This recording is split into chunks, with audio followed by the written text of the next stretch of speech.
தேர்தல் நேரம் தமிழ்நாட்டில் உள்ள 234 தொகுதி, அதில் முதலமைச்சர் ஆகிறதுக்கு 117 தொகுதி, அதாவது பாதி செய்கின்ற ஒரு விதிமுறைகள் இருக்கவங்களுக்கு.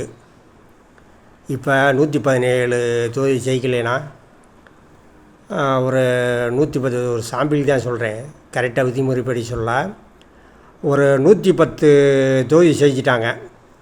ஆக 7 எம்எல்ஏ தேவைப்படும். அப்படி தேவைப்பட்டால் கூட்டணி கட்சியிலையும் ஆதரவு இருப்பாங்க. இல்லாட்டி கூட்டணி ஜெயிக்கலைனாலும் வெளியிலேருந்து ஒரு 7 எம்எல்ஏவை வாங்கிக்கிறாங்க. வாங்கிட்டு முதலமைச்சர் வந்துடுறாங்க.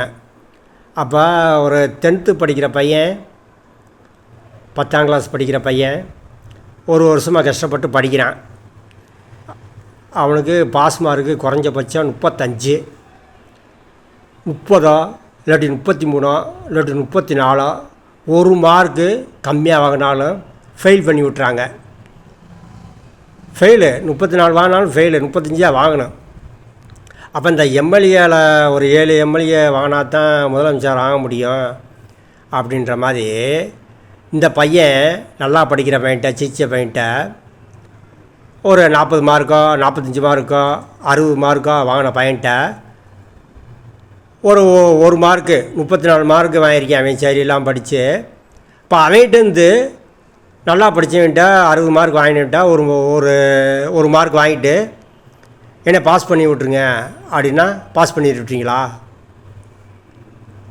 அவன் தனிப்பட்டு எழுதி அவன் தனிப்பட்டு 35 மார்க் எடுத்தால் தான் அவனுக்கு பாஸு.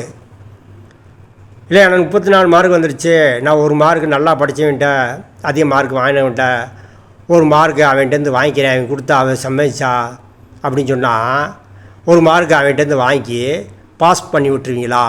இதுக்கு தெரிஞ்சவங்க விளக்கம் சொல்லுங்கள் ப்ளீஸ்.